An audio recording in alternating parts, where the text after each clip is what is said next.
Hi, everyone. Welcome.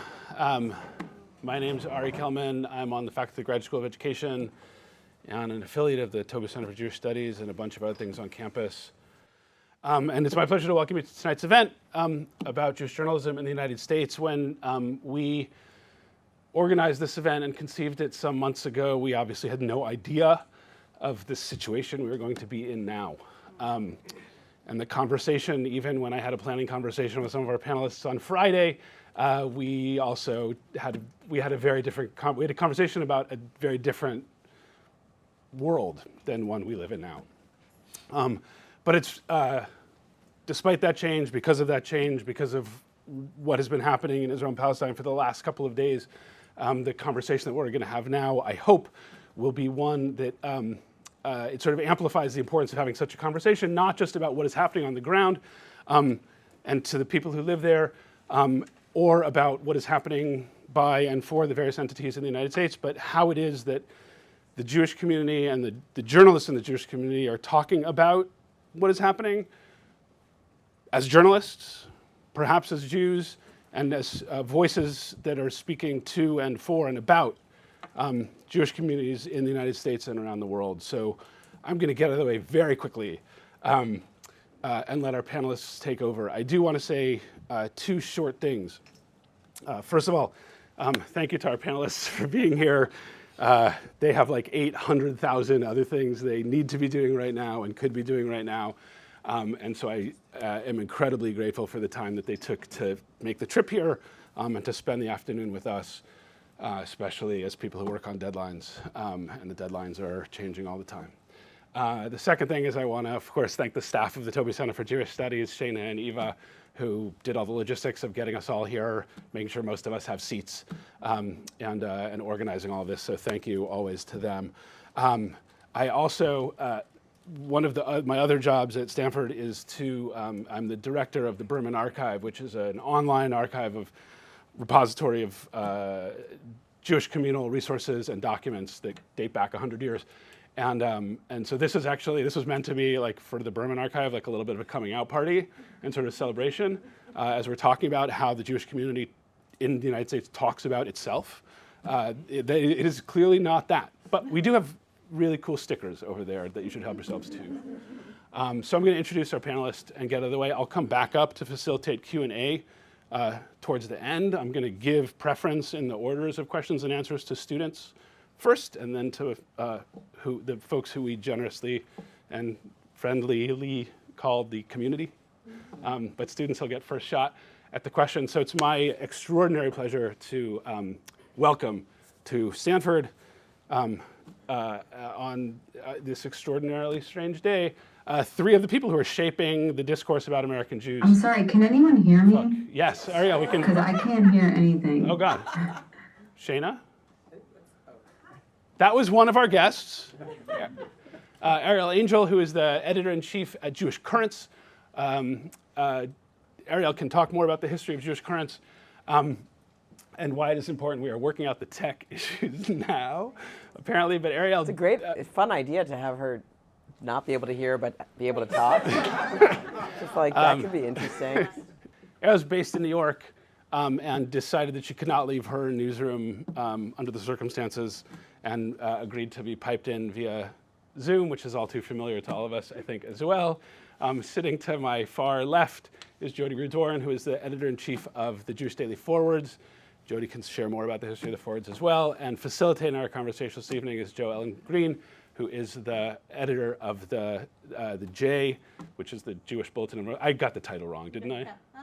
Mm-hmm. Do you want? I'll get out of the way. Thank you, Ari. Yeah, no, I'm Jo Ellen Green Kaiser, and I'm the CEO. Sorry, can anyone hear me? Hi, there you go. Great. Can you hear us now? I can hear you, sorry. Okay, great. So awesome. Thank you to Toby Center, Berman Archive. Welcome, students and community. We're all here. You're the editor of the Jewish Currents. Jodi is editor of the Forward. I am CEO of J, the Jewish News, and we're all here to talk about Jewish journalism. Good? All right.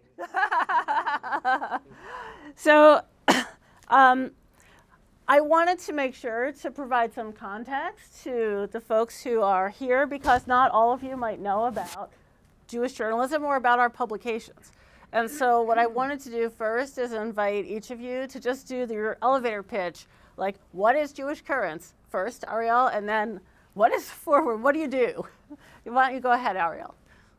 First of all, sorry that I couldn't be there in person. This has been an incredibly horrible, painful week, and we are a very, very small staff, and everything is very sensitive. And I felt like I needed to be here, on East Coast time, working with my staff. So I really apologize for not being there in person as I was going to be, and also just you'll have to excuse me because I'm running on very little sleep and feeling completely insane, as I'm sure that many of you are. Jewish Currents is 75 years old. It's actually been in continuous print. It was the magazine of the Communist Party for Jews in the United States when it was founded. And then in 1956, it broke with the party, due to all the crimes of the Soviet Union, and changed its name from Jewish Life to Jewish Currents, and became a magazine of a community, not a party. It has always been a left-wing magazine. It has only had 3 editors its entire time in those 75 years. So Morris Shappies was the first editor. He was someone who was actually imprisoned during McCarthyism. He handed the torch to Larry Bush, sort of boomer era progressive. And then 5 years ago, Larry retired and handed the magazine to a staff of young millennials who sort of revamped it for this era. And here we are. I don't know if there's anything in particular I can tell you, but we're also a magazine of politics and culture. We're not a newspaper. We do more kind of essays, analysis. We do reporting. We come out in print and online, and we also have a podcast called On the Nose. Thanks. Jodi? Thank you. So the Forward was founded in 1897 on the Lower East Side. It was a Yiddish socialist broadsheet newspaper, and it taught generations of Eastern European immigrants, Jewish immigrants, basically how to be American. In the 1920s, the Forward had more readers than the New York Times, which is kind of crazy. And some of you may know it had a landmark building that was landmark that had it had the Yiddish name of the Forwards scrawled into its stone or carved into its stone, as well as busts of 4 famous socialists. And you can win a tote bag if you can name them. The Forward in that heyday, in those years, had bureaus and editions all over the Jewish world, in every major city in America and Europe, and really was the primary news source for a Yiddish-speaking population. And it has continuously published in Yiddish since 1897. We continue to publish today in Yiddish. Yesterday we have a really popular video series called Yiddish Word of the Day. Yesterday's word was war. And we also have the Yiddish Wordle. But in 1990, somewhat late, some people might say, the Forward started publishing in English. I am the 4th editor of the English Forward, and I came in 2019. I worked at the New York Times for 21 years, 4 of them as the Jerusalem bureau chief, covering 2 wars in Gaza. So this is a very familiar storyline that we're dealing with this week to me. But I came in 2019, about 6 months after the Forward had made a pretty momentous decision to actually end its print. It had gone from being a daily to a weekly to a monthly magazine in order to really meet the opportunity and kind of necessity to be a vital online resource of news for Jews. And we have we do news, we do culture, we do opinion. We are no longer a place with a political ideology. Rather, I like to say that our only ideology is one of inquiry.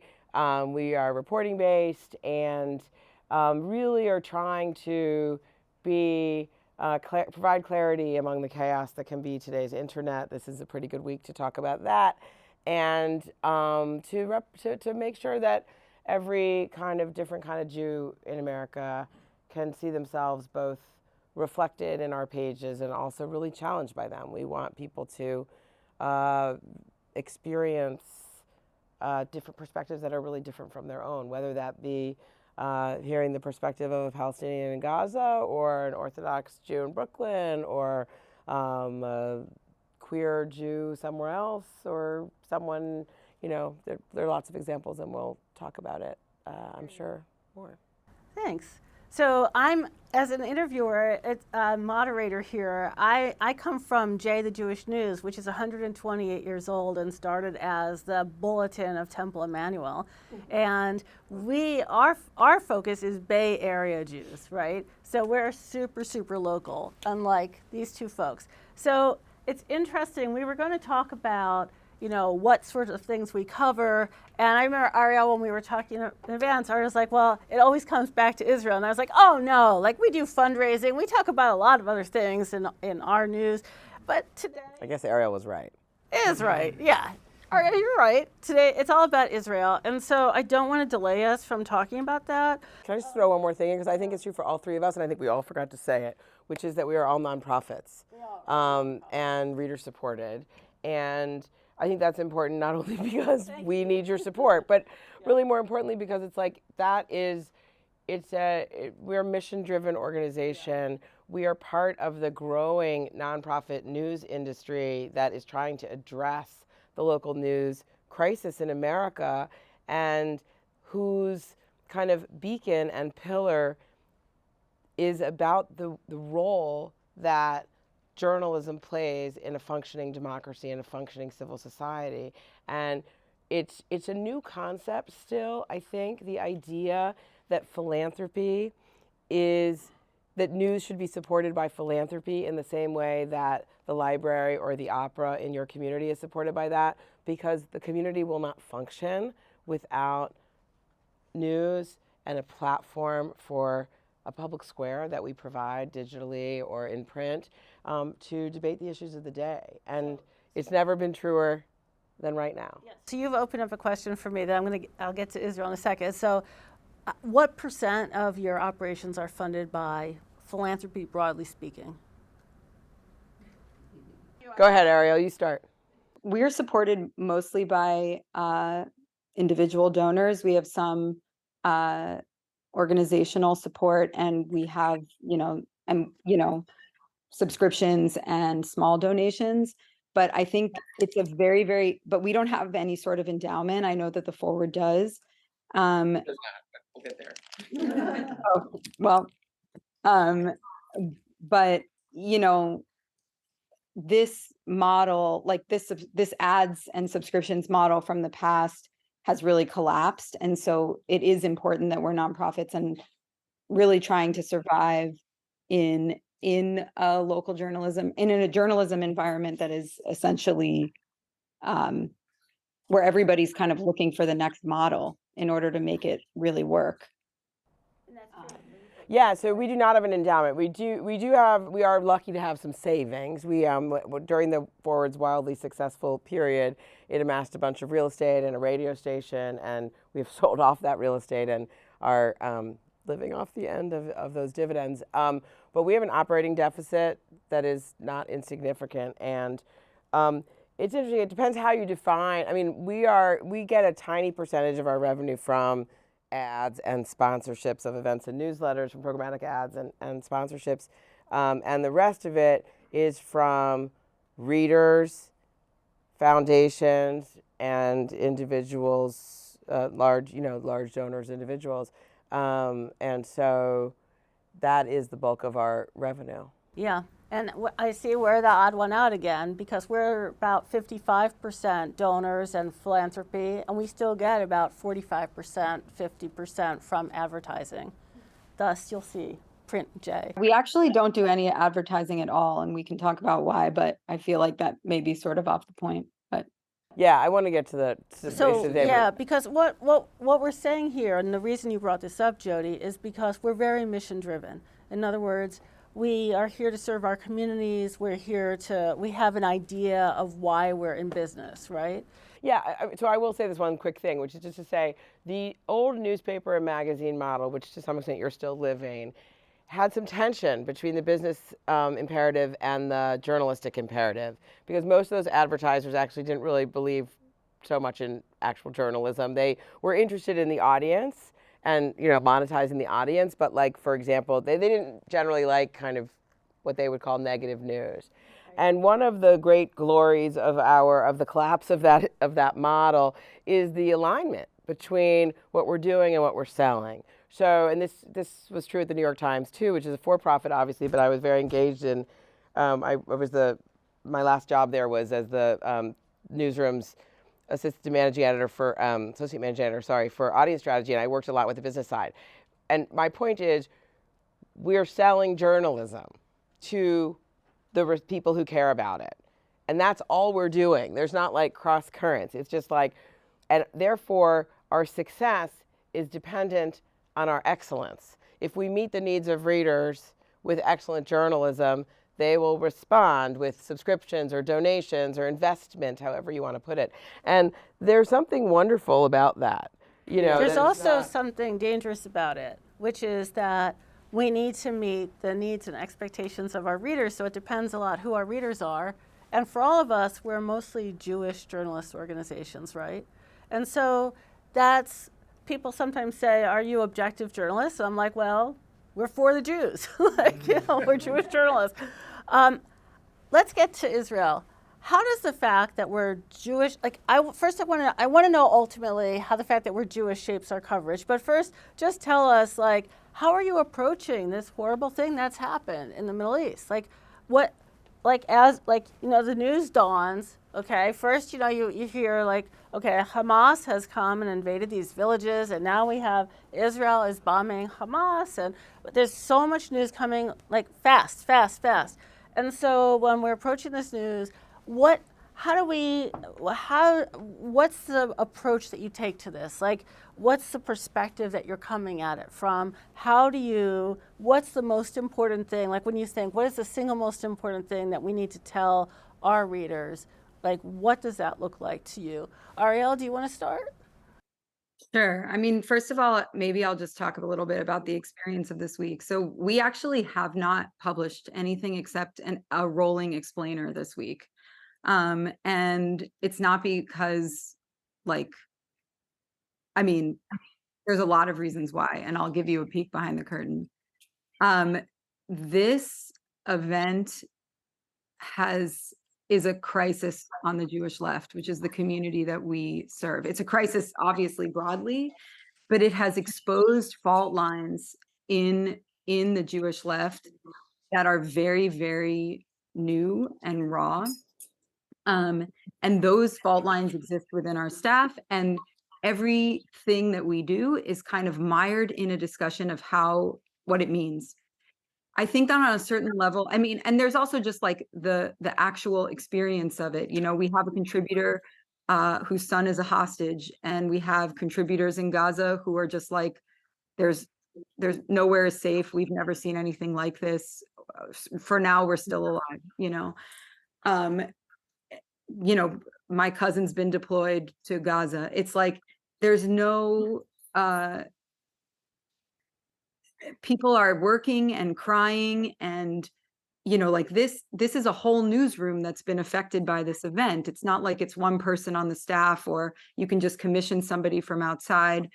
You know, everybody is experiencing this event and also trying to work at the same time. So just to say, the first part of it is just the kind of completely insane. I mean, you know, I hardly know if I'm being coherent because I just haven't slept or stopped working, and it's 9 o'clock here. So just on the one hand, it's just the experience of covering this event that's like hitting us very hard. We're not a newsroom, we're a magazine. And so usually when a big event happens, we sit together, we talk about it, we think about it some more. and we're never the first person to get something out or the first outlet to get something out. We're usually one of the last, but we hope that it's extremely thoughtful. And I just, with everything, we worked on an explainer today, where the whole explainer was about disinformation, and like the way that certain kinds of disinformation is working around these atrocities. And then things happened at the end of the day that threw a lot of it into question. And then we had to wait till tomorrow to start over, and that was the whole day's work just gone. So it's been really, really difficult in terms of what we are thinking about and what we're prioritizing. Like right now, I'm working on a piece. That's kind of the main priority for us right now, is to just speak to our audience. But it is extremely difficult because there is shared grief. There is shared commitment to justice in this moment. But the ways that those expressions of grief look and the ways that those commitments play out, and there's a shared value on the sanctity of human life and all of these things. But the way that these commitments play out and the way that different people are feeling and expressing themselves in the moment are very, very difficult. And because we do serve a particular community, which is the Jewish left, we're just feeling those convulsions. And, that's all I can really say, is just that we're trying to work through them while also not and get the right message out to our audience to show that we hear the questions that they're asking us. Well, I'll say one more thing, which is that we put out a call for questions to our audience. The last time I checked, there were 400 questions on that sheet. Some of them are repeats, obviously, but the immensity of the need right now is so intense. And the 6 people in our room who are mostly editors who are going through it themselves are really struggling. Yeah, I mean, I feel like in some ways my experience, I feel it's a bit opposite. But I'm building on the last thing you said, Arielle. So I mean, I just think newsrooms are at their best when there's really serious, intense, complicated news to cover, and I feel like it has been a challenge in my 4 years to figure out exactly what role we play and where we fit in the news ecosystem. I mean, we are nobody's first read. We are an additional extra. We're the Jewish lens. We're the added value. And we talk a lot about the fundamental Jewish angle and but exactly what role we can play in people's lives is not always so clear. And it's so clear right now, and it's just what we are trying to do. We know that, there's obviously the New York Times and the Washington Post and people with big staffs on the ground, and they have they're analyzing the security camera footage and doing these incredible graphics about how Hamas breached the fence. And then there's Haaretz and Ynet and Times of Israel and a lot of English coverage from within the Israel ecosystem. So it's what role do we play? And it's well, any time we feel like we can get a distinct take on whether that's a big take or a small take on the news. And so we've published a lot of different things in the last number of days, and we have my opinion editor Laura Adkins is on the ground in Israel now, and I just edited before here a beautiful little slice of life. She was at the Shiva, the immediate mourning house of a 19-year-old kid who was killed from a settlement, and she was there while a red alert went off, and so she just wrote a little dispatch from there. I wrote a column on Monday about how, about the real paradigm shift we're in and how everything I thought I knew about Hamas and Israel was wrong. This morning I wrote a piece. I spoke to Michael Oren, who's one of the kind of best positioned people to tell us what the fuck is going on. And he just told me what he thought of Biden's speech in a very visceral way. That I thought was really astute, but also you had a sense of the urgency that they feel.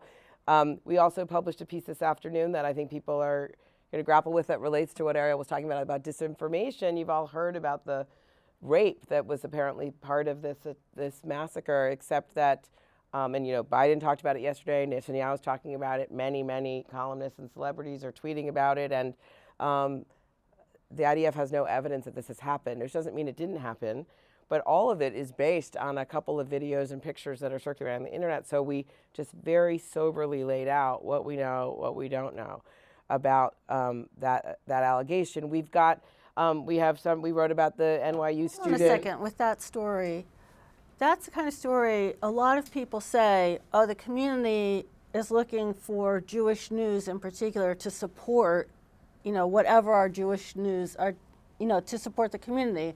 And I hear Arielle saying, for the Jewish left, it's like, well, what does support look like? But is it when you do a piece about, oh, this horrible thing that we thought happened, we don't know if it actually happened or not, how does the community react to that? Do they say, well, you're hurting the narrative? Like, I've seen a lot of people saying it's really important to push the narrative that there's a lot of pressure on us to say, Jews were really hurt. This is really terrible. I mean, I think our role is to provide clarity amid the chaos and to ask hard questions and to have hard conversations. And so we have written some about the crisis of the Jewish left and the complexity of framing statements for different politicians. And we've also written like deep, rich profiles of the people who are missing or killed. And we're doing a little bit of everything. Because that's who we are in the world. We have 1 million readers in a normal month, and they're really different from each other, and they each need a different thing. I mean, one of my favorite stories we published yesterday was an interview with Avi Sakharov, who's the co-creator of Fauda, the great television series about Israel and Palestinians, and he just said this remarkable thing, which is so emblematic of this whole crisis, which is they were going to try to do a plot for the 5th season about Hamas breaching the fence and invading Israel, but they thought it was too far-fetched and nobody would believe it. And that was a story that, it's not a big investigative story. Go ahead. Yeah, I mean, just to be clear, like there are 2 day, sometimes in the news they say there are 2-day stories, 2-week stories, and 2-month stories or something. And Jewish Currents almost never does the 2-day story and almost never does the 2-week story. People don't really come to Jewish Currents for that. They come for the political thinking.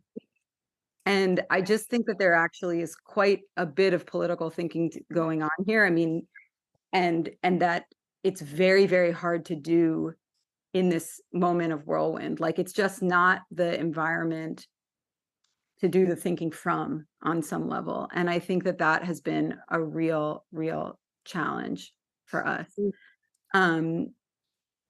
Yeah, I mean, like, I think it's just the difference between like a magazine that operates more as a journal. I mean, in terms of the question of what we owe our readers, I would agree with Jodi. Like, we, anything that we are going to write, our first like actual missive from me or from the magazine is going to elicit very, very strong reactions, not just from people to our right, but also from within the community. And what I keep trying to remind myself is that my first responsibility is to the truth and to myself. We don't have a problem pissing off the left and our friends. We do it all the time. But what I feel mostly is the responsibility to get it right. And I'm, to a fault, I'd say, like, willing to wait for that to emerge or evolve. Yeah, which is a very, very different perspective from people who work in newsrooms. And I think part of it comes from the fact that I never worked in a newsroom before Jewish Currents. I was a fiction writer, and a lot of the people were, and from political organizing. And so there's like, a sort of different way that we approach even our reporting from that perspective. Sure. I mean, I think, it's funny. I don't know, Arielle, if this happens to you. People often ask me what I think about other publications in the landscape, including yours. And I always say we do different things and serve different needs. And, we exist together in an ecosystem, and I wish them all the strength. And I think that's also true. I mean, I like that we have, also the strongest local Jewish publication in the country here with us too, because each of them they just play a really different role. But I mean, I think we're all in some way saying the same thing, which is throughout. I mean, I also think that getting it right is the most important thing. Doing it, there are different timetables for getting it right, and there are different meanings of right. And we are thinking throughout the day of what people need to see and hear, and this is something that we do a lot of thinking about, do some research about, and also we have trial and error about it. But all I meant to say is that it is also true, just as it is true for every Jewish organization and maybe every organization today, that people are affected and people are in anguish and confused because the world that, as Ari said in the introduction, which you didn't get to hear, this is not the world that we were in on Friday. It's just a different world. But how I feel about it, and what I'm trying to lead my newsroom in is, I think it is a great glory and privilege. I mean, most of you have jobs that are not about this thing, and most of you have spent the week trying to make space in your busy lives to think about this thing that you want to think about because it's happening. And I think we have this great privilege that we get paid to actually think about this thing and to try to help make sense of it and to try to help you make sense of it. And so all I'm saying is we are trying to take care of our deputy opinion editor who has 2 friends who were killed. But what we are energized in some way by the need for journalism and good journalism in this moment, and by the response that we are seeing from the audience to that, and the opportunity. It is a real opportunity that we can meet or not to play a role in people's work with this. A cousin of mine who is a rabbi is here, and every rabbi is trying to hold space in their community to have conversations in a certain way, and we're doing a different thing. But I think it's just this, for me, this is a real test of, can the Forward meet, and can all of us, but for me obviously, can the Forward meet its obligation / opportunity / mission to help people navigate this. That's a question I had for you and for both of you. I mean, we have the same thing at Jay. I mean, Jay is, it's a local news, and I appreciate what you said, but, we have a staff of 10, reporters and editors. Actually, it's closer to 7 because a lot of our people are part-time, and we usually give people the weekend off, and it was also a Jewish holiday. It was Simchat Torah when this all happened. It was a very important Chag, as they say, festival, when people often don't work. So we weren't expecting anyone to work. And, all of our reporters called in and said, even the religious ones, and said, we want to work. We need to do this. We need to cover what's happening. And as the local news, our job was to cover the reaction of what was happening. And so we went to almost all the events and talked to people and said, what's happening and whose families are suffering and all that. That was our way of getting at the truth. But I was also interested, and Arielle, you spoke to this really powerfully, about things that you haven't done. And I like the way, and in part because, you have that longer time period, but like you said, you're not ready yet to do that kind of critical thinking. I'm also interested in the kinds of things that, because we're Jewish journalists, because we are caring for the community, that we're not doing. Jodi, you worked at the New York Times. What are things that you would have, that the Times is, okay, you don't have the resources of the New York Times, but as an editor, what are things, stories that you're not telling because you're a Jewish journalist? Yeah, that's a great question, and I feel like I've had 4 years to figure it out, and I don't know if I have a good answer yet. The main thing that I say no to, so in normal times, I really just try to say no to things that do not have a fundamental Jewish angle. I feel that it's very easy to try to be like, let's do another story about some Trump thing that has some Jewish character in the middle of it because we know people will click on it. It's like, no. The other thing I always say no to, and I'm saying no to this week, are things that we are like so much weaker position to answer. Like, I'm not trying to do a story about like the Israeli intelligence failure. Like, good luck, Ronen Bergman. Let me know what you find out. You know, and it's great. Like, so I think you got to know your lane. But I'm struggling with a few things. I don't think I've decided not to do them, but I haven't done them yet. So one thing is we published yesterday a list. A lot of people have been texting me, friends of mine, where should I give money? Where should I give money? So like, I know people want a list of places to give money. This is not like a main priority for me as a journalist, but like, I get that we're a community research, like we should publish a list. So as it happens, the Jewish Telegraphic Agency, which is like our wire service, did a good list yesterday. We put it up, great. Now it doesn't have any place to give money to support Palestinians in Gaza. So like, do I want to like go create that list with my scarce resources?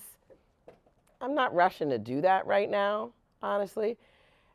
And another complicated thing is, so we have had a regular contributor for a number of years, a columnist who is Gazan but does not live in the Strip, named Mohammed Shahada. He's lovely, he's a good writer. Every time we publish something by him, a raft of shit comes on my head, and I am thrilled to engage with the readers and talk to them about why it is so important for them to read Mohammed's excellent work. And it took us a little while to reach. We have not published a column by him, and it took us a couple of days to even reach out to him. I reached out today to not only him, but to a few other Palestinians I know, asking for pieces from them. I think in a more normal news cycle, that would have come much earlier. Trying to think of anything else we are not doing because of who. But I will also say, like, we do. We have every day, and especially at this moment, there are at least 10 times the ideas that we could possibly staff. We are a tiny, under-resourced newsroom. And so we just are picking our shots and trying to do the thing that we can do well and distinctively and within the attention span of before the news cycle gets away from us. So yeah. It's hard. We're in an academic setting, and we all know that the choices we make also reflect, our core values and what we're trying to do. I know that for us, one of the big challenges has been that there have been a lot of demonstrations in the Bay Area, and there have been demonstrations of support for Israelis, and there have also been demonstrations from like Jewish Voice for Peace in support of Hamas and the Hamas attacks. And if the JVP, it was in support of Hamas? Let me be careful about that. Some of the people were in support of Hamas. Some of the people, we actually had a quote. They were in support of Hamas. We had a quote from someone who said that she came to the demonstration that was in support of the Palestinian people and was supportive of the Hamas incursion as a freedom-fighting operation. And once she got there, she wasn't sure if she really wanted to be there or not. It's like what you're talking about in terms of the tension on the line. Are you sure? I'm just saying because we're journalists, and I think that's a pretty incendiary claim. Like, are you sure that the JVP protest was in support of Hamas? Because I'm not saying that the JVP protest was in support of Hamas. I'm saying that there were people on the Jewish left who went to protests that they thought were going to be Palestinian protests, pro-Palestinian protests, that ended up having speakers who were in support of Hamas. And then they thought, well, should I be here or not? And we that's to some extent what happened with the DSA protest in New York, right? There was I didn't go to the DSA protests. I don't know what ended up happening. I think that there's been some of that kind of stuff, and I'm like, well, it's hard to know how to cover it. And I have to say I wasn't there, right? So. Yeah, I just wanted to say that, like, I don't think the JVP is in support of Hamas. No. I'm sorry if I said that. I misspoke.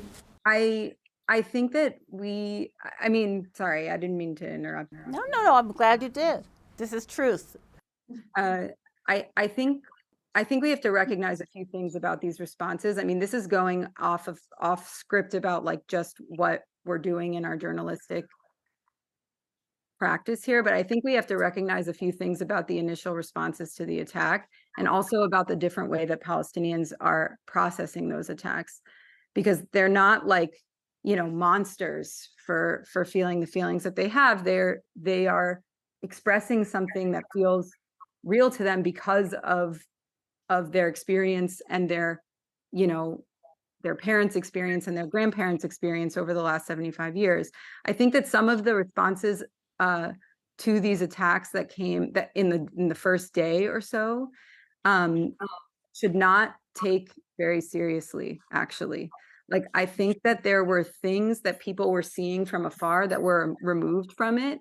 Images, for example, of the border wall being breached that felt to people very felt to Palestinians very awe-inspiring and hopeful, because there are Gazans under a blockade with no freedom of movement and limited electricity and water and stuff like that for 15 years.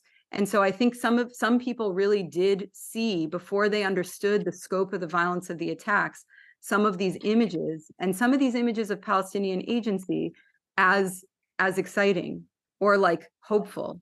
And I think we have to understand that reaction in the context of what they're experiencing. Now, I think that probably a lot of people, I really believe this, 4 or 5 days later, are probably regretting a lot of the way that they talked about it initially, or experienced it initially. I think that people's emotions and political positioning is quite fluid and volatile at the moment, especially as we learn more.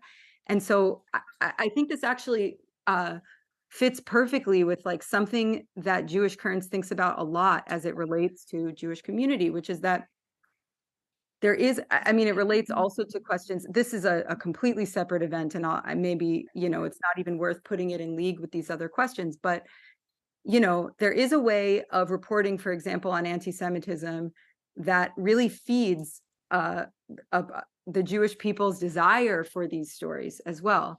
And there's a way to kind of get into a feedback loop where there's sort of an irresponsibility. Like, if we're still talking about in a week about the celebration of these attacks by some people, instead of talking about the humanitarian crisis in Gaza and the atrocities in Israel, full stop. Like, if we're still talking about like the discourse around it and the fact that everybody hates us, we have really lost our way, in the sense that we have to focus on the biggest issues here. We have to understand people's feelings, but like, if we're going to get stuck in like in a mode that is sort of like everybody's celebrating Hamas, everybody hates us, no one is listening to us, we can't keep our eye on the ball, which is that there is a huge crisis here. There's a 50+ year occupation that is producing an enormous amount of violence.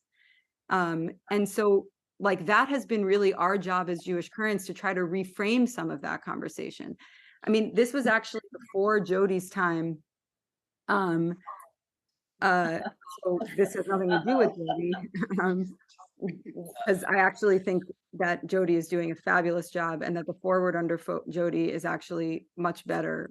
Sorry to whoever came before. But that like, there were events that would happen where Jews would come out with op-ed after op-ed saying, we experienced anti-Semitism, and the newspaper would lead with these opinion pieces and privilege those feelings, as opposed to leading with reporting that were much more complex about the question of whether that was, regardless of the feelings, like whether that was actually what was going on. And we, in the times that we have focused on reporting, we have intentionally done it in cases where things are actually less clear, and where like our feelings are not actually the point, where like we really have to think about the broader context in which these things are happening. So I'm sorry to like. No, but that's one of the problems between magazine journalism, which I used to do, and newspaper journalism. Like, you know, a protest happens, you report it. 5 days later, people have a No, I different actually feeling. think in this case it was the opposite, where like the Forward led with opinion reporting of people basically saying, I felt attacked, or I felt like I experienced Yeah, antisemitism. right. The Jewish parents had to do the long, week-long reporting where it was sort of like, actually, here's the context, here's what was said, here's what, you know, and this is like, these are actually moments where we often do reporting, not in relationship to the Forward. Again, this was like a really long time ago. It's just an example that came to mind. So First of all, I want to say that I really want to read the story by a Palestinian of like, here's what I celebrated when I saw that image.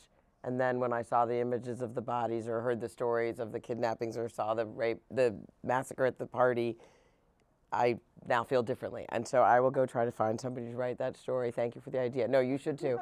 But anyway, to be 'cause clear, I think- I think it's going to be hard to find someone to write it. I know. well, why should, I mean, if it's not hard, it's not worth doing, right? That's what they say in my Peloton classes. If it wasn't hard, everybody would do it. I also thought of a better answer of how it's different to be a Jewish journalist than to be when I worked at the New York Times. So, I mean, there's a lot of ways, but here's one very specific way. So I was just telling Ari, and I'm going to invite everybody to help me with this. So in 2021, during the conflagration in May of 2021, which maybe we should stop calling it a conflagration because it was so teeny tiny compared to this. Anyway, I wrote a column called Your Kids' Questions on Israel Gaza Answered. What happened was my daughter, who was then like 14, she said to me, all my friends have all these questions and I keep asking you at breakfast and you tell me what the answer is, but nobody else has anyone to answer their questions, so you've got to write a column. So I told her to go out and get me a bunch of questions and then I answered them. And so I'm going to do that again.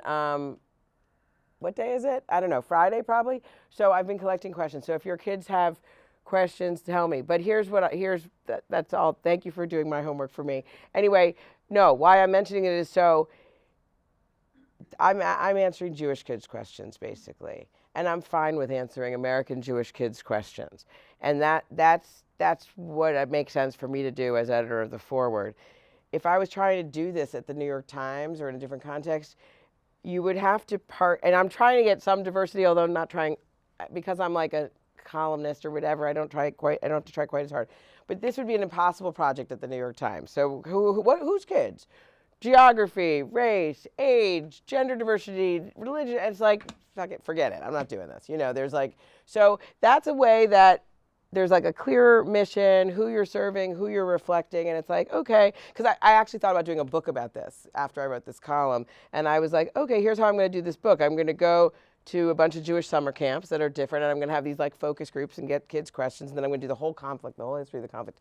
And then I decided I did not want to get all that email from all the haters, so I didn't do it. But maybe I'll do it now. Anyway, if your kids are asking you hard questions, please come up to me afterwards and tell you, or easy questions. And what we want to do is we also want to turn to your questions. So I want you to start thinking about questions that you have.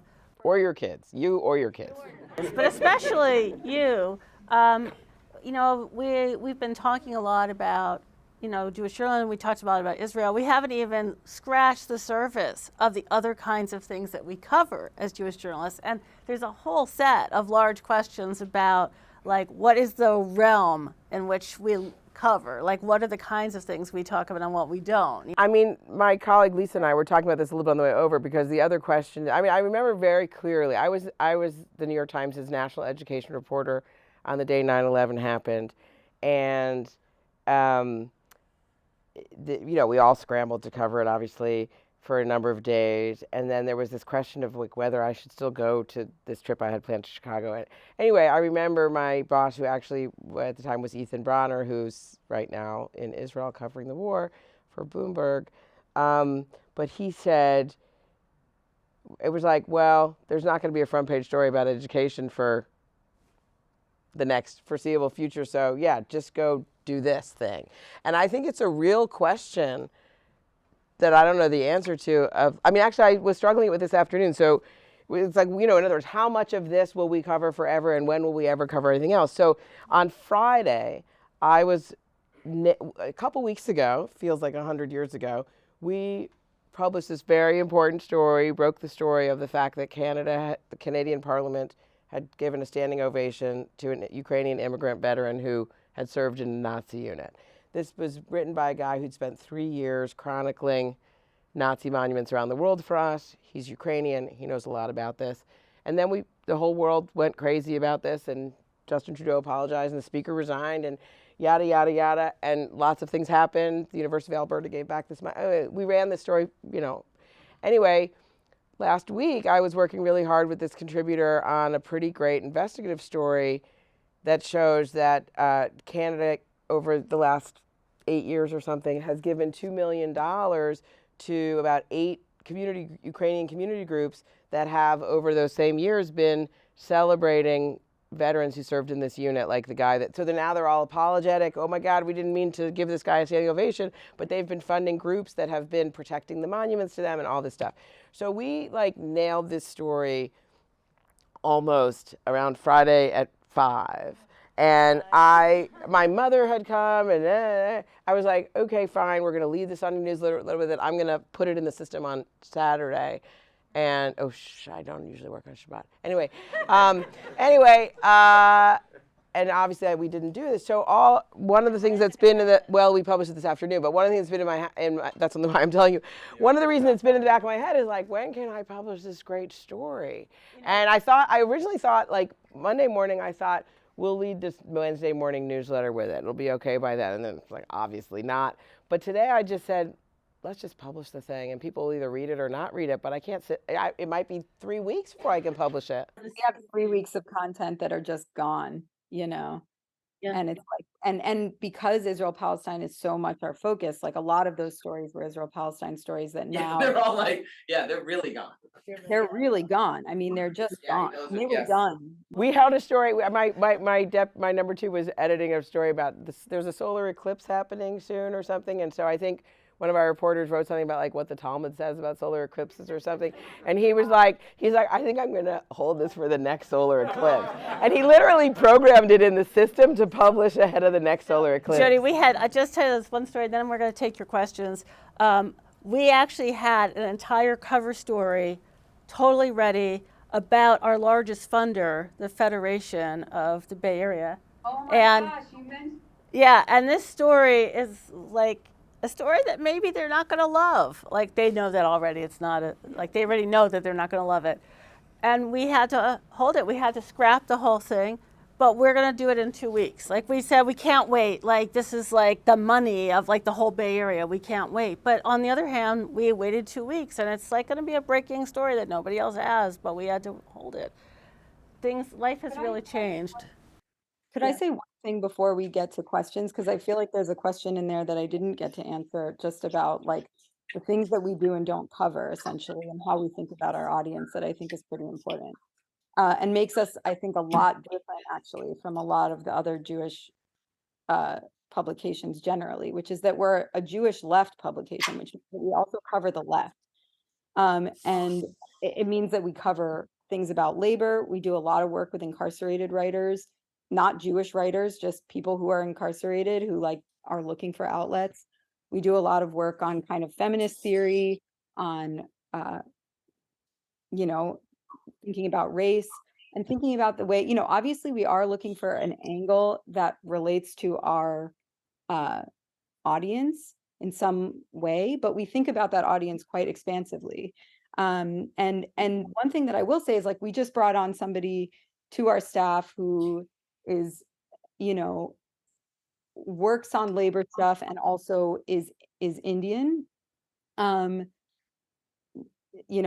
from India, and has been working on stuff related to Hindu nationalism, and specifically the way that Hindu nationalism works in United States politics in ways that really mirror the way that Israel politics work in the American Jewish community. And that has been amazing. Those are obviously stories for Jewish currents. There's never a question in my mind that there are stories for Jewish currents, even when they're not doing sort of comparative work. We also do a lot of sort of strategy papers, people coming in and saying, there's this argument in the union fights right now, and this is why this approach makes the most sense. Or, you know, people thinking about like inside outside strategy and doing kind of decarceration work or something. There are all of these questions that people on the left are asking, and we don't do the beat reporting on that, but we do are often the place to do the thinking. And I love when we can do that in a way where, like, for example, we did a rest issue at the end of last year, and we had, for example, somebody writing about the right to grieve, and like the way that thinking about bereavement leave in terms of union fights actually kind of really changes the way that we think about what it means to be a worker in America and what we owe our employers and what they owe us.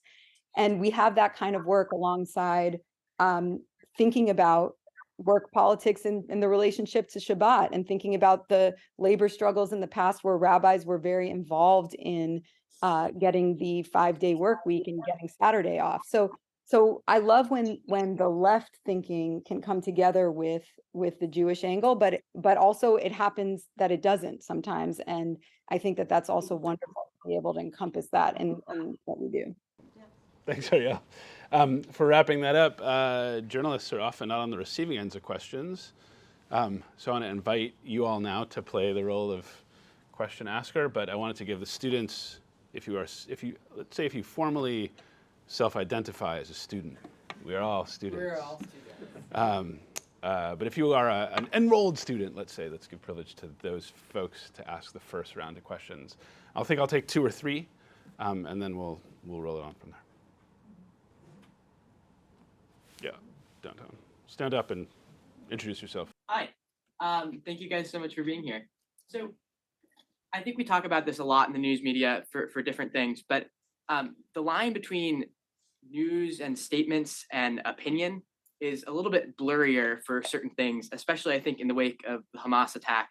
How do you approach finding that line, making sure you're providing fair, balanced coverage while also not trying to obscure the truth or falling for false descriptions of certain events? How can you be empathetic and also capture the full context of something? I said we were going to take 2 or 3 questions, but that's a really juicy one, so let's do that one first, and then we'll come back for more.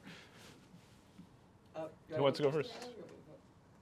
That's such a huge question, and it's exactly what we're struggling with right now. I mean, I think because we're a left organization, there's an expectation that we are going to put out a statement, which also is partially why we have avoided it, because we know that anything like that, the first thing that we put out that is in a non-reported realm is going to be taken as the statement of the magazine. And that is, we're just trying to figure out how we can manage the expectations of people around that, because we are not an advocacy organization, and we are not going to say the thing that anyone wants us to say on a certain level, because it's not really our job.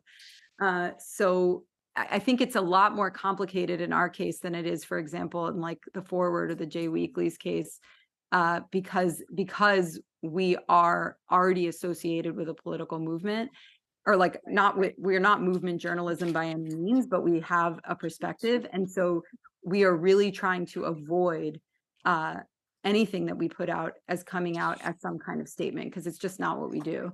We don't allow people to write about their own work, and we don't allow like open letters and stuff in our pages anyway. So, we try to make sure always that we're not doing kind of essentially movement journalism, like puff stuff. I mean, Jewish Currents actually, was very burned by its affiliation with the Communist Party and how late they were in disavowing the party and in kind of realizing that they had been kind of taking the party line in the wrong way. And I'm very sensitive to that history and certainly don't want to repeat it. I think in terms of context, Jewish Currents really excels at that, especially as it relates to this conflict. I think what's really, really difficult right now is the desire for people's feelings to be spoken to. And I think sometimes even sometimes talking about the context when people are just thinking like, my brother-in-law is dead or something, is not very welcome, honestly. And that also puts us in a really difficult position. I think most people at Jewish Currents right now feel like This is an inevitable consequence of the system of violence and occupation that exists. And to say that it's inevitable is not to justify it in any way or to devalue human life, but to basically recognize that there were very few ways that it could go. And I think that the conversation with the FAUDA director actually, in a way, supports that this for people who are really following this is not that unthinkable. I was talking last summer with friends, talking about exactly this situation and what we were going to do when it happened, because it was going to be so divisive and such a huge fallout on our side of things. So I think that we have to balance the fact of, or we have to give the context, and we also have to recognize that that's going to be painful for people. And then we also have to find other ways, like on the podcast, to speak to people's feelings and try to speak to them about where they're at. So we kind of use different forms to do different things in that regard, I would say. Thanks, Arielle. I'm trying processing everything Arielle said and trying to get back to Theo's question. So a few things. That's a huge question, and I feel like we could do a course on it for a semester, but let's start with a couple things. I mean, one is, so I spent my career, which is long. I started in journalism when I was 13 at the high school, and my editor from the Yale Daily News is here in the front row. I did journalism in college. I've been doing this my whole life. And all but the last 4 years, I've been entirely in the newsroom, and I have not. And so one of the big challenges for me when I came to the fore was people expected me to write an opinion column or editorials.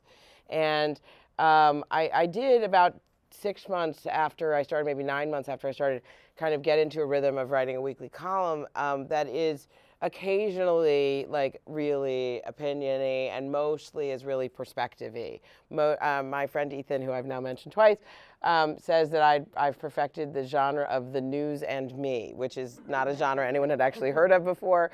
But I do mostly try to say, like, here's what's going on in the news, here's what I can bring to help you understand it, and often it includes something about my kids. Which some people like and some people don't like. And then occasionally, and particularly around Israel, I do, I mean, again, mostly I see my role as like illuminating and contextualizing, but it occasionally, and on Monday, I think I wrote a pretty strong opinion piece. I mean, I don't mean that it was strong good, I just mean it was strong. But empathy is one of the things you mentioned, and I think like there is no disconnect between empathy and fair reporting. Fair, I don't like the term objective really, but fair and full reporting. In fact, empathy is like one of the key tools in the report. There's like the notebook, the pen, and the empathy, and the like being there and looking around. Those are the things. So the whole way you do this is you try to empathize with everybody that you're talking to and understand, as Arielle laid out about the Palestinians who are watching those images, the perspective of each party because of their context and history. And that is the tool of reporting, and I would argue it is the tool of understanding a complicated world and of functioning in a democracy. So empathy is not in showing empathy, expressing empathy, using empathy to understand someone who is different from you is not at all in tension with the news reporting or the deep reporting. I want to also talk about, so one of my predecessors as Jerusalem Bureau Chief of the New York Times, James Bennett, whose name you probably have heard of from another context, he was there during the Second Intifada, and he wrote this incredibly astute memo about one core question that they were struggling with, which was when to use the word terror or terrorism to describe a person, a group, or an action. This is newly relevant today. And in the memo, which I've written a couple things about over the years, James said essentially the following. He said, mostly I try not to characterize what happened, but to describe what happened. And James spent an insane number of days on the ground in Jenin or in Jerusalem or in Gaza, covering bus bombings and Israeli incursions and all sorts of things. And he said, I think my job is to describe exactly what happened. The Palestinians broke into this settlement and killed this family while they were sleeping. I don't need to say whether that's terrorism. Everybody can see what that is. And that's what he said. And then he said, and then at some point, I realized that not using the word terrorism was not objective either. So he's really a brilliant man and a great writer, and he really laid it out beautifully about this tension. So yes, use your reporting, go there, use your empathy, and then describe what you see, but don't put your head in the sand about what it is either.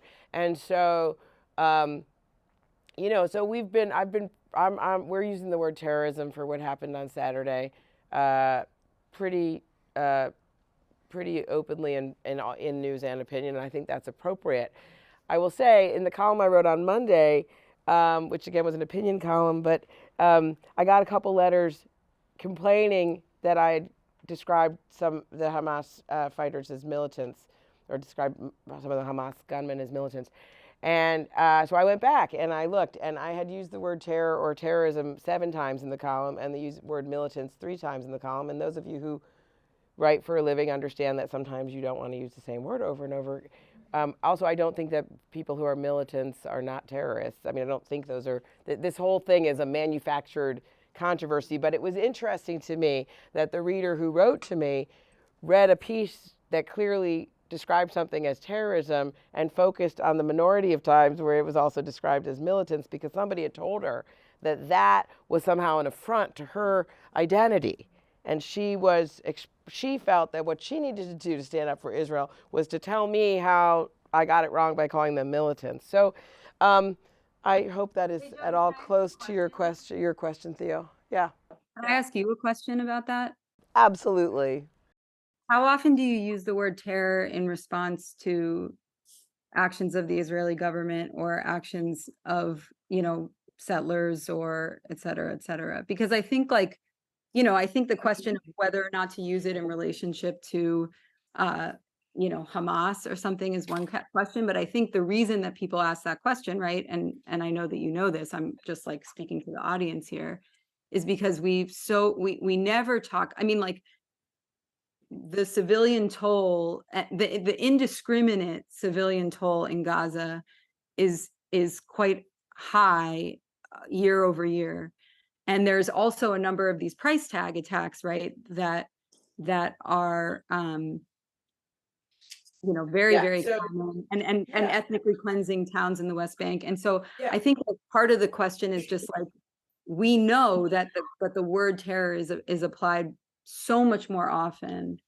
So I think that's a good question. I mean, and I would answer that. I mean, I think the settler violence, which is sometimes what you're referring to as price tag violence, we have clearly described not only as terrorism, but as a pogrom, particularly in the case of Hawara. I think in February when the settlers, torched the town of Hawara, I think that was clearly terrorism. I think it is a little bit more complicated. I mean, I think some of the other words you used when you were talking about the Israeli military's action, things like whether, bombings are indiscriminate or the way in which they either target civilians or don't worry too much about collateral damage in civilians. I think that does not make them terrorism, in my view. I think that, one of, I'm not saying there isn't, I'm just asking. Right, so I'm saying, I don't know that I've ever described an action of the Israeli military as terrorism. I think, I certainly have talked about some indiscriminate or whatever, those words. I think, and there's some complexity here, right? Terrorism is, I don't have the dictionary in front of me, but I'm pretty sure, right? It is, first of all, the key thing is that it is, an action against civilians for the purpose of stoking fear and, destabilizing a society based on fear, which you could certainly argue the Israeli bombardments in Gaza do those things. Right. I think that, I have been on the ground in Gaza during Israeli airstrikes. I have spent time where we're where is it safe to be for me and for the people I am talking to?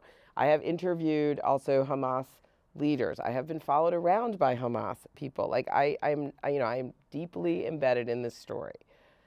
But I think the question of, can one of the big questions and one of the reasons that militants create such a storm when people talk about Hamas is that, so Hamas is a political organization with a military wing. Some people in Gaza and in Palestinians in general see, given their statelessness and the lack of an actual military, see the Al-Qassam brigades, which is the military wing of Hamas, as their military. And so sometimes Jews who don't want that to be true, or Israel supporters who don't want that to be true, bristle at the word militant because they think it is giving Hamas the imprimatur of being a military, which also gives Palestine the imprimatur of being a state. So that is made up. I mean, a militant is not a military. Those are related words, but they are not the same word. Obviously, people on the Palestinian left and in Palestine talk about freedom fighters as well, or resistance fighters. So there's a lot of different things about this. But I think the question of state-sponsored terrorism, it's terrorism that is perpetrated by a government or a military, is a sort of a question, a little bit of a different nature.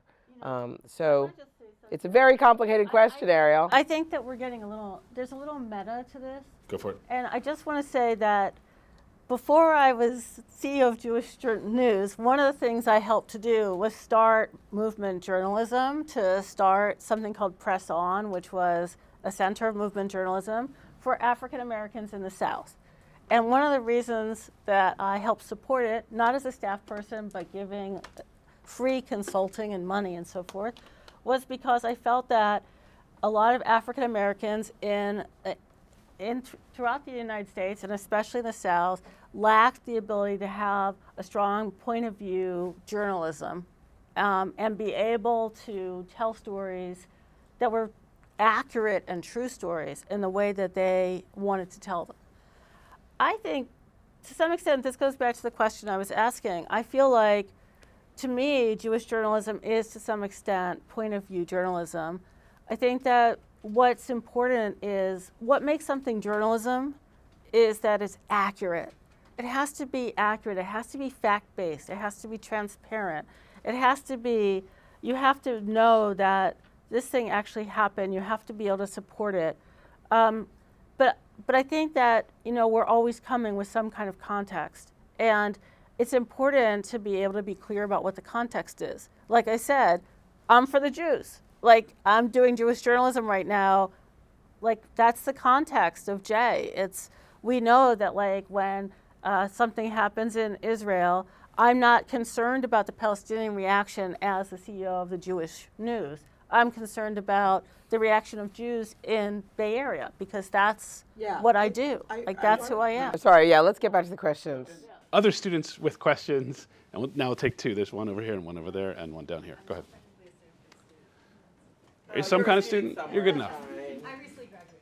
All right. Hi, Arielle, I think I bombarded your personal email by accident. I'm Naomi Friedland. And I recently graduated, and I'm a newer journalist. So it's great to get to meet you guys. So a theme I've kind of noticed from both of the editors speaking is that, the forward aims to, relate to a wide variety of Jews, and then Jewish currents, tries to connect the Jewish left to the left in general. So I guess these are two similar questions, but different questions. So for Arielle, I'm curious.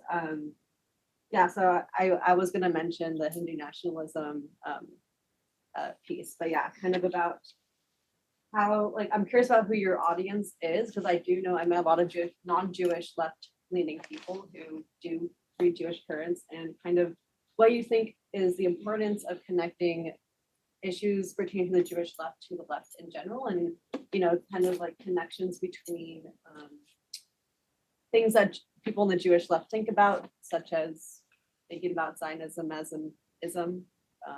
Some people might think of it that way, and how you connect it to other issues, and then and then for the forward, curious about you know, there's a lot of debate within the Jewish community, and how do you really serve such a wide variety of Jews from different perspectives and experiences? Thanks. Let's do one down here and then one down here, and then we'll hand it back. My question kind of ties into the last thing you said about like reporting facts. So I'm a PhD student in Jewish history. One of the facts that I feel like has been framing some of the events has been, this is the largest like loss of Jewish life since the Holocaust. That while that fact is true, I find the framing maybe like some sort of questionable, that the fact is being used in a way that I find uncomfortable. Manipulative. That I find maybe takes the memory of the Holocaust in a way that like then it operationalizes in ways that maybe we should hold back from. How do you feel about that? How do you work with facts of this nature that frame stories in your editing? Great question. Yeah, done. Yeah, it's not so much a question, but I wouldn't feel comfortable if I didn't say this. I don't think it's insignificant at all that Jewish Voice for Peace slapped their logo along with another, dozen or so organizations on a rally with a picture of people celebrating the invasion of Israel, calling out for a rally in front of the quote Zionists constantly. I don't think that's insignificant, and yeah, I just wanted to say that. Thanks. Let's do one more. Hold on, Arielle, hold on. Let's do one more question down here if you have a question. Okay. Hello, my name's Jeff. I'm an economist with EPA. I've been thinking this week, Arielle, a lot about your article, your Beyond Grievance article, and this week, and the grievances are so profound, but also as the previous question alluded to, it's also easy to see them being weaponized. I mean, I was wondering if you could speak, either of your news reports have thought about kind of, people are calling this, Israel September 11th. And I'm curious if you guys are starting to think about the impact of this week's events on the Jewish identity at large, and kind of how you think that this event will kind of shape the Jewish identity going forward. Thank you. So we have one question about your relationship to your audiences and your sort of broader movements, and two questions about framing, ostensibly. One is with the sort of circulation of a comparative, and the other is regarding Jewish identity. We have about 5 minutes. I think that the last two questions are related, actually. The question about the Holocaust framing and the question about kind of grievance and where we go in this moment. I think one of the reasons that it's been really hard for Jewish Currents to respond is because we've been watching really closely the rhetoric, and I know that all Jewish journalists are, the rhetoric of this government, and it's increasingly genocidal, and there is a sense that that there could be acts, or I want to be really careful here, but it's not beyond this has been the fastest ethnic cleansing of Palestinians from the West Bank at any point since 1948. And there is a very eliminationist streak in the government that is in power right now. And there is a way that the question about the framing around stuff around the Holocaust, and also sort of like this idea even about the question about JVP and what JVP has done here. Like for me, where I'm trying to stay is keeping my eye on the ball to think about preventing a genocide. And that feels really real to me. And really, I'm sorry to get, it's very, very scary to me. I think that the question of like something that like Jewish Currents is really going to have to start contextualizing. Like we would never say something like that, about the Holocaust. This has been the largest amount of Jews since the Holocaust. My immediate thought there is like, this is the amount of Jews that are killed in Gaza in almost every single invasion. So if this is the most amount of Jews and we do this every couple years to Palestinians, then what does that mean? But still, I think like it's really our job to keep contextualizing those things. And I think that the thing about the JVP thing, like we really need to count, do a cheshbon nefesh, if you will, in terms of the way that left groups responded in the wake of this attack. There's no doubt about that. But in terms of what it means, in terms of why those things happen, like I have an understanding of why those things happen, which is that JVP has been trying to build relationships with Palestinians for years. And we are in a moment where they are starting to, like where those relationships were beginning to be built. And I think a lot of the people in JVP right now are worried that there's a chasm opening between these two communities that won't be able to be breached, and that it's happening at exactly the time when these two communities need to be allied. And so I think what you're, like, I think like everybody wants to run with the story about how there's all these Jews who have lost their minds. And I think we need to keep an eye on the fact that these are also Jews who have paid the most attention to what has been happening in Palestinians, and who have the most systemic analysis of why it's happening. And that's partially, why they've acted in ways that feel completely out of the realm for most other Jews. Thanks, Arielle. Jodi? I'm going to try to not kind of add or engage with exactly what Arielle said, and try to address some of the other things in those questions, I think. So going back to the audience question. So in the Pew study, the latest Pew study, the sort of headline takeaway, I think, was basically that there's like an enormous number of American Jews who are pretty into being Jewish, and that the organized Jewish world doesn't work for most of them. Most of them are not interested in synagogue membership that worked well for their parents, and we know there's like a crisis in synagogue membership in a lot of areas. And most of them are not at all finding that like AIPAC or the ADL or the AJC or any of the alphabet soup of the Council of Presidents of Major, or whatever it's called, that most people do not want those things.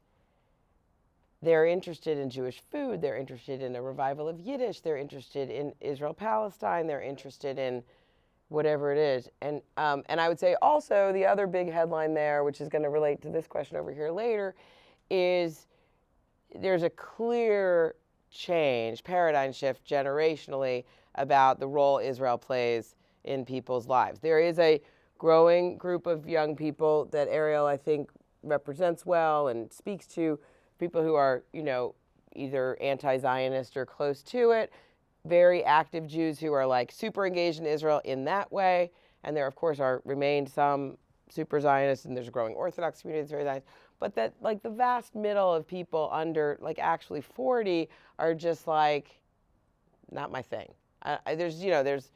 So what we have been thinking about since the Pew study, the Israel piece I'm going to set aside for a second, is just like, so we are, I see the forward as an answer to that basic issue of like a whole lot of people who are super interested in their Jewishness and the failure of the organized Jewish community to meet their needs. We can be a low or no barrier to entry for all different kinds of people to kind of swim in their Jewishness, however they define it. And that's why we try to be super broad. We publish every day a whole mess of different things, probably too broad. Hi, Karen. Some food and some culture and some politics and some religion and whereas, Arielle, I think, has a super buttoned up sense of what they're doing and who it's for. We struggle with this question of, we sort of want to be all things to all people, and we know we can't, so how do we be broad without losing our focus? Now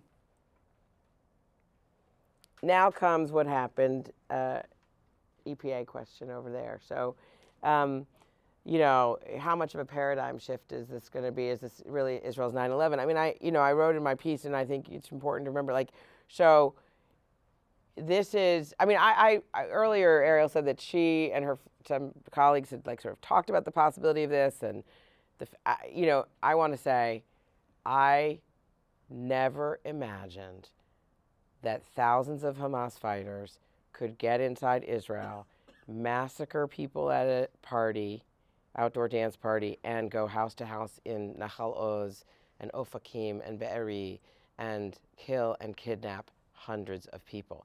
It absolutely, I did not ever consider that could happen, and I really honestly don't know anyone who did. people, I was saying earlier, people often ask me, like, my daughter wants to go to Israel, like, is it safe? And I'm always like, it's super safe. Like, the place is, the IDF has eyes on everything and blah, blah.